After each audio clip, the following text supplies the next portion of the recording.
Welcome to Heartspeak Podcast, episode 38, Clearing Your Karma. Well, we're in for an interesting next few months. I can hear you going, yay, can't wait.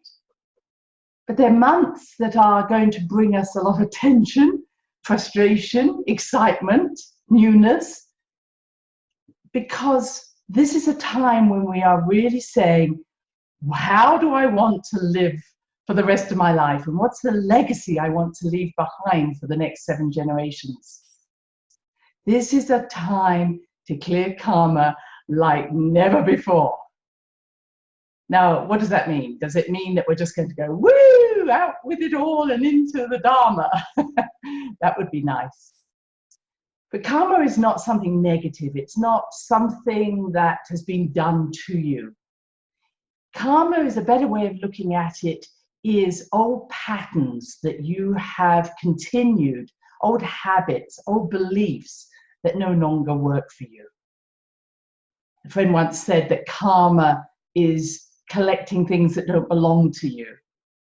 Now, this is true, and also it's not that it doesn't belong to you, it's got stuck to you because sometimes we get addicted to ways of being.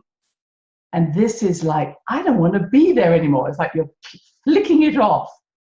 I want to be different. I want to be clearer. I often think of a tuning fork that is trying to vibrate, but it's all got all these pieces of gum stuck to it, chewing gum stuck to it. So it's as if we're trying to shake our tuning fork, like almost like a dog shaking off the water after it's been in the pond or in the lake. And you're really saying is, okay, I want to get clear. I want my tuning fork to ring clear. I want to live in integrity. I want my inner note to be clear. Does that sound good? I think it does. So these next few months may feel very challenging, but they are actually, sorry to say, helping us to face what we don't want to face. They are bringing back to us parts of ourselves that we may have created lifetimes ago. And these parts are saying, hello, I'm back. And we go away. And it's no good sending them white light or sending them into some other place. This is a time for saying, what have I created that is mine? And what have I created that is mine, but I no longer wish to live from that place? So this is the state we're in. And I'm just wondering how many of you have been feeling frustrated or tired or sleepy or wanting to just shut down or feeling that life just isn't moving forward as the way you would like it to do. Now, I'm going to tell you a little bit why that's happening. And I'd like to tell you that things are going to get easier, but they're also going to become more intense. Why am I saying that? We're back to dear old Saturn, Pluto, and the South Node. Saturn has been going retrograde in Capricorn since the end of April, and fortunately will start moving forward again September 18th, not long from now. But you may have been saying, wow, this has been a difficult summer or winter, depending on which hemisphere you live. This has been a tough time. But I'd like you to look from the end of April till now and say, what have I learned about my life? What have I learned about myself? What have I learned about my relationships? It's almost like it would be really good to go back over not just the projects you've been doing or what you've been doing outwardly, but how have I been feeling around these things? Because Saturn is both the limiter and also the teacher. So where have you felt limited in relationships? Where have you felt limited in your job? Where have you felt limited in the way you wish to live your life? Now, we don't always say, wow, I'm feeling limited in the way I'm living my life. We tend to say, oh, I'm so frustrated. Or that person's making me feel that way, or I wish I could do this, but circumstances are causing me to do something else. So we're not always good at stepping back enough to be able to say, What am I actually feeling, and where's that feeling coming from? I think you understand that. So from the end of April, even the beginning of May if you want, into now, what's changing? What's got your attention? What don't you want to do more of? Saturn, as I say, is the teacher, the limiter, but it's in Capricorn, which is its own sign. So Capricorn is about rules, structure, identity, institutions, corporations, duty, responsibility. So where are you acting from a sense of responsibility, acting from a sense of duty, acting from a sense of, well, this is the way we've always done it, following structures that don't belong to you? And where are you coming up against those structures and maybe feeling frustrated or a little bit of a victim to the structures? In other words, are you hitting your head against a brick wall when really you just need to find the door and leave? Where are you trying to even change something that will never change and does not need your energy to change it, and you just need to find the door and leave, or find a way of dealing with what is not ever going to change? Now, South Node is also there. As I mentioned, South Node is about the karma. It's like the fletchlings of an arrow. The back of the arrow is the South Node, the front is the North Node. These are artificial terms that we use. You don't actually see a South Node or a North Node in the sky. But the North Node is the pointed part of the arrow, and the South Node is the end of the arrow, and they work together. The North Node is where are you going? South Node, where have you come from? South Node I also like to look at is where are we, what are we offering to the community? And the North Node is what am I doing for myself? For those of you who understand astrology at the level of the South and North Node, it's worth looking at it in that way. But as I say, the South Node is what is driving you in this life. Would be maybe a better way of saying it. What have been the driving forces since you were born? And how are you changing direction? So just because of circumstances maybe in your childhood, what have you done to change things? In other words, even on an ancestral level, you chose a family who had certain situations, certain rules, certain behaviors, and you slotted into that. It wasn't the family who made you like you are. It was you that chose the family because they were like they were. But now your choice is, do you choose to change direction for the sake of your children, your grandchildren, next generations? So South Node is, this is where I've come from, maybe where I've come, my family have come from, but can we change directions? So you may also be doing ancestral work. You may be looking back at your family, and I can't say strongly enough how important this is. People tell me, oh, I came on a boat across the Atlantic, I arrived here from here, or we moved from here to here. They're kind of details, they're on their surface. The question to ask yourself is why? Who were your ancestors? What was their emotional energy for leaving one country and going to another? What is your background? And is that background something that you recognize in yourself? For instance, if your family had to leave because there was a famine in the country they came from, then are you still living in a poverty consciousness, in a famine? Do you have issues with food? If you came from a family who were sent away because of war, are you still at war? Are you at war with yourself? Are you at war with others? So understanding your karma, your South Node, is more about understanding the energy that you chose to collect this life from your family. And just to be clear, that will have been appropriate to your own past lives. So you could say there were almost two tracks coming in. One came in from your ancestral line, one from your past lives, but they met. And they had the same sort of story involved with them. So for a period of time during the summer, this summer of 2019, South Node was sitting between Saturn and Pluto, which I'm just coming to. And so it was really about looking at Saturn, which is what are the rules I'm following, and Pluto is what needs transforming. Now, the south node is going to go backwards away from these two. So the intensity was really around June, July time. But that doesn't mean that we're over, because the south node is still in Capricorn. It's still breaking down structures, saying, how are you living? And the highest level of Capricorn is integrity. And I've been trying to find different words for integrity. The word means to be whole. So it is about a wholeness. Am I living in my wholeness? The symbol of Capricorn is the fish goat. The goat being how high can I go, and the fish, how deep can I go? And the fish goat is a very ancient symbol. The serpents of wisdom carried this symbol. And so wisdom doesn't come from living up on a mountain and gaining information from there. Wisdom is learnt experience. What have you learnt from your experiences?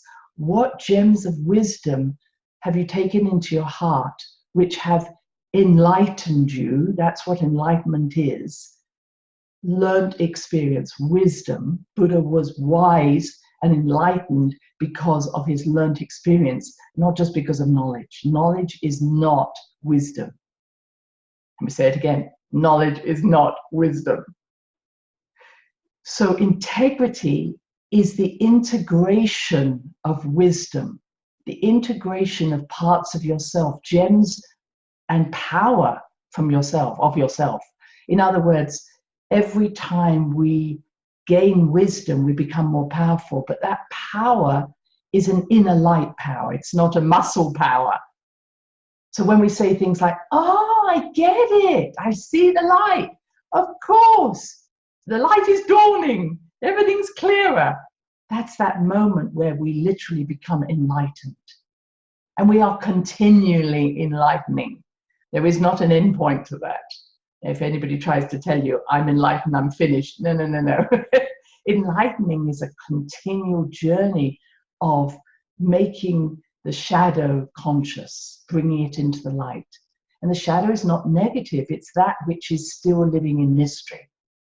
Because our universe is continually evolving, it's still evolving, we still have areas of the universe beyond ourselves that are still in mystery, unknown to us. Okay, that's the south node, that's Saturn. Let's just talk Pluto. Pluto turned retrograde. Now, I've mentioned this word with Saturn. Saturn moved retrograde at the end of April. Pluto almost around the same time. What does retrograde mean? It's that little RX in your chart if you look at a natal chart. And RX means that it almost appears as if the planet is going backwards. Now, we know planets can't go backwards. They have to continue their orbit around the sun. But from our perspective on Earth, it appears the planet is going backwards. Everything in astrology is about our perspective from Earth. And so if you kind of looked at it, you'd see it going forward, then backing up, and then going forward again. And that backing up time is what we call retrograde. And it's the tough time. It's almost as if you're being run over by a truck, by a lorry, that's going beep, beep, beep, beep, squidging you under the tires. And what it's doing is saying, have you got it? Have you got it? Did you hear what I'm saying? So it's not negative, it's just intensifying whatever transit is happening. So in this case, we had Saturn in Capricorn intensifying the feelings of being under someone else's rule, or being held by duty, or following beliefs that don't work for us anymore. But Pluto in Capricorn, which again is there, it's also saying the same thing, but Pluto is about transformation. It's about death, and then transformation. So Pluto is saying, what needs to die? What needs to die? What needs to die? And so Saturn and Pluto are almost two opposites, I have to say. Because Saturn, on some level, is trying to maintain those structures, even though we're saying that it's making us look at them. It's always like, oh, I'm going to hold on to this. I'm going to hold on to it. I'm going to hold, you can't make me let go. And Pluto is saying, yes, I can. She's the goddess of the underworld. And she's saying, look how easy it is for me to get you to let go. So who's going to win? I think Pluto. And so Pluto is the dark goddess. She's represented by Kali or Lilith or Mary Magdalene, Ereshkigal, Sekhmet, many of these wonderful goddesses. And she's saying is, I will bring chaos and death to that which no longer works in your life. So I hope you haven't had too much chaos or death in your life, but if you have, it's because Pluto is saying this needs to die in order to free you to move forward. Now, of course, you may well have lost a loved one in these last few months. It wasn't Pluto being mean to you. Many a time, and I've had many deaths in my life, many a time our loved ones leave in order to free us up. Freeing us up to gain our power, own our power, almost giving their power to us so we can move forward. And some of you may still have stories around death. You know, you may actually talk about things like, oh, that was when my brother died, or when my son died, or when my father died. And then I ask the question, wow, was that recent? They go, oh no, 10 years ago, 15 years ago. Stop naming everything from that sort of event. Because if you're labeling your whole life from an event back there, you're stuck in that place. So look at how you describe yourself. Look at how you label yourself. This is very Capricorn as well. Do you define yourself when I was a? There was a tendency for many men and women, but primarily men, to talk about, for instance, a war they were in or a job they were in. And you ask them, wow, did you leave yesterday? And they went, no, that was 5, 10, 15, 20, 40 years ago. Look at how you're labeling yourself and how those stories need to die. Take the gems of wisdom, what did I learn? And move on. You are not defined by chaos. You're not defined by crisis. And this is really important for us to understand this. We cannot label everything back to a point in time, because that's where we remain. And we remain with the pain of that time rather than taking the gem of wisdom and moving forward. And so here we are moving into a new way. Capricorn is about, as I'm talking about, structure, institutions, corporations, financial institutions, legal institutions, anywhere where there's laws, medicine, politics, religion. And we saw what happened when Pluto went into Capricorn back in 2008.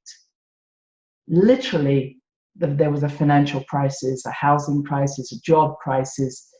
Everybody was in chaos, but Pluto was saying these institutions need to change. They need to come back into integrity. We would all accept they were out of integrity. They were out of alignment. Money was going to people who couldn't afford to pay it back.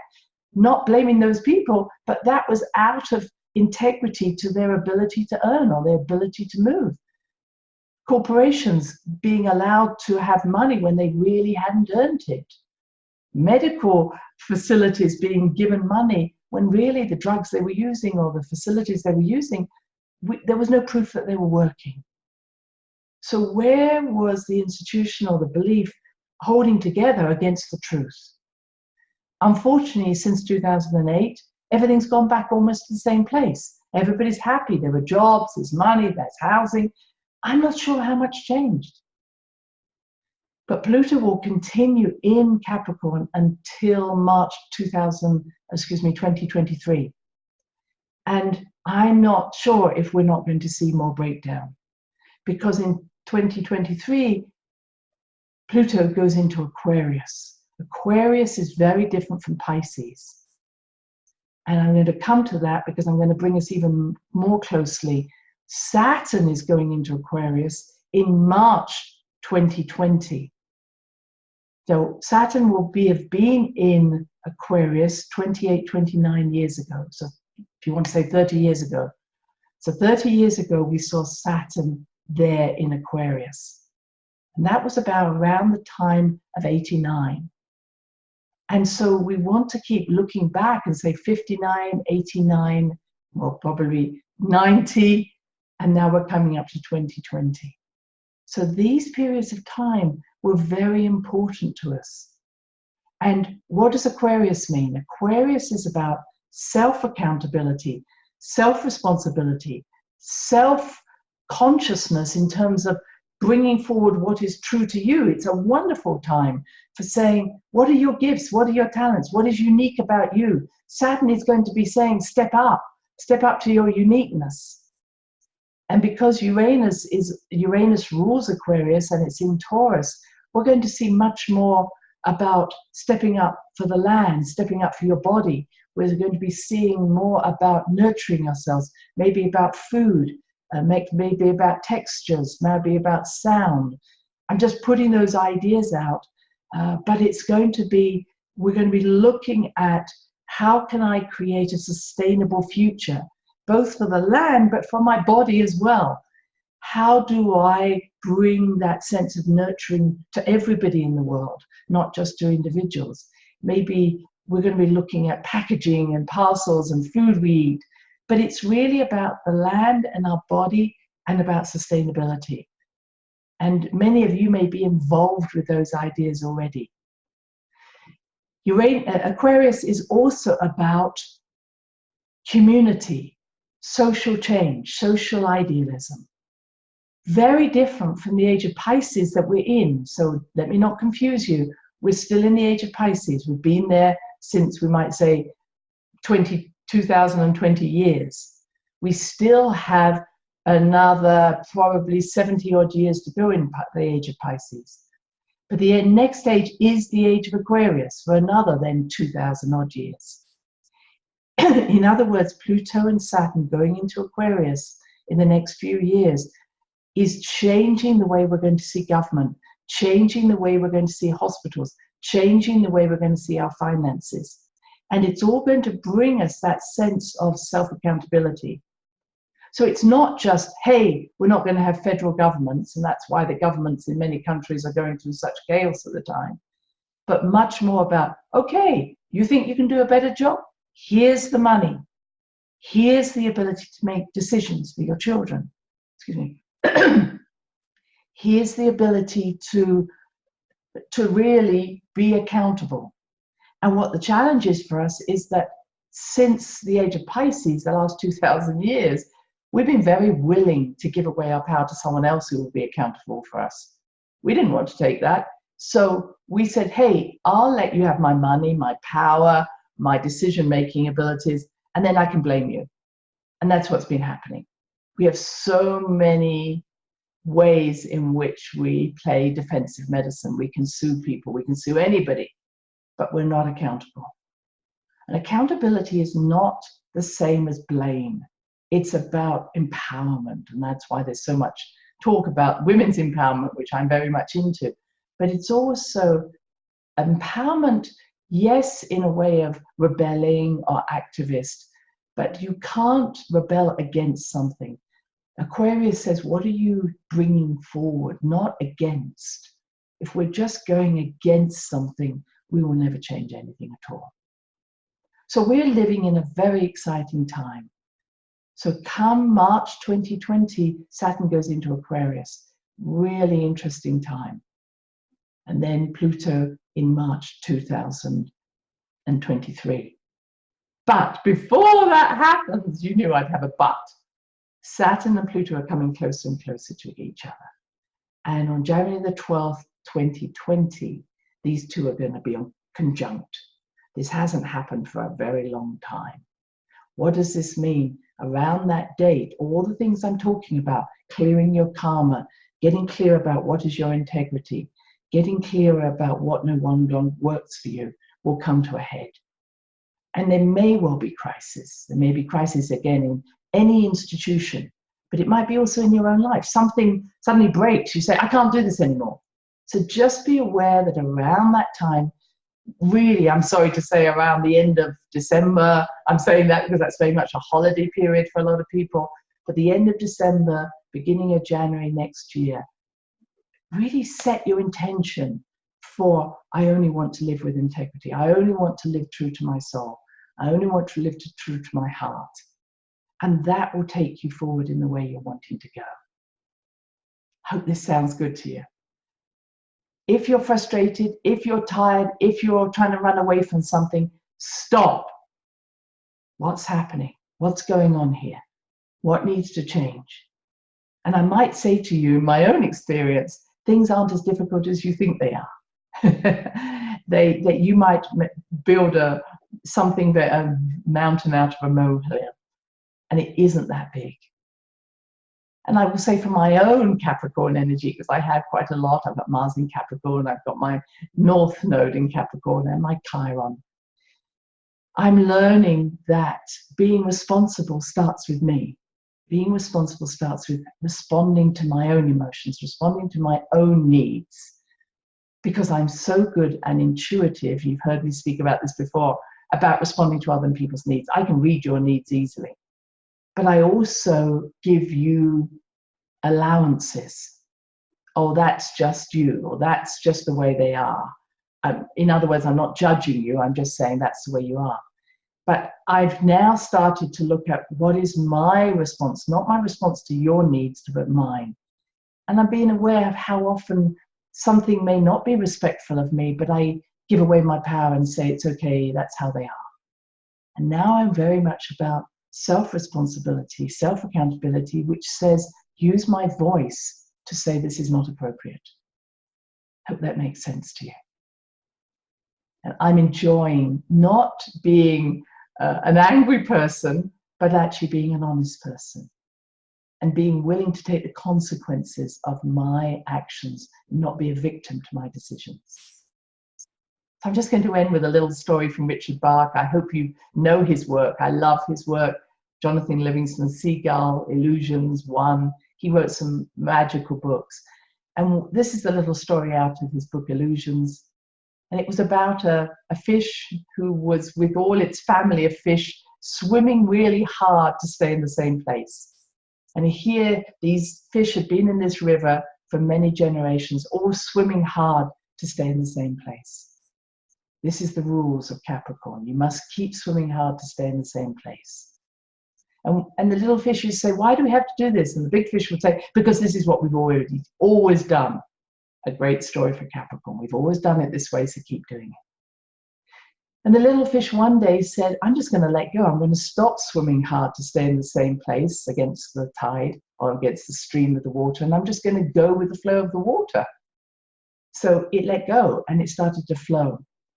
And it flowed with the stream of the water. And it saw magnificent things. It saw cows and cliffs and trees, birds, other fish. And it was just, it said, wow, what a magnificent world this is. And as it's going downstream, it comes to another group of fish swimming hard to stay in the same place. And they went, where have you come from? And he said, up there. And they went, wow, I didn't know there was anybody up there. You must be a Messiah. You must be a master. He said, no, I'm just a fish who let go. And so this little fish starts swimming with them and telling them all the wonderful things it's seen. And they go, oh my goodness, this is magic, this is mystery, this is heaven. And he says, come with me, these things can be seen if you just let go. And they looked at the fish and said, oh no, we just have to keep swimming this way. This is the way we've always done it. So the little fish says, goodbye, I gotta go. And off it goes, going with the stream of the water. And ever after, that group of fish talked about the Messiah who came, taught them things and left, but they had never the courage to follow. Everybody in the age of Aquarius, everybody is a Messiah. Everybody is the one that we've been waiting for. Follow your heart. Follow your truth. You may be the only fish swimming in a different direction, but you can do nothing more than live your truth.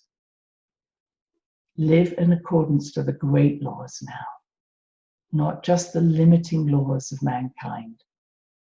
The laws that speak of, as you do will be done to you. As above, so below, but so as a below, so above. There is no duality in this world of Aquarius. Live within the great rules of respect for each other, self-accountability, and love. Until next time. Thanks for listening to the Heart Speak podcast with Dr. Christine Page. Remember to check out other episodes in the podcast archive section on www.christinepage.com. And do share with friends, family, and colleagues. Join us next time for another edition of Heart Speak.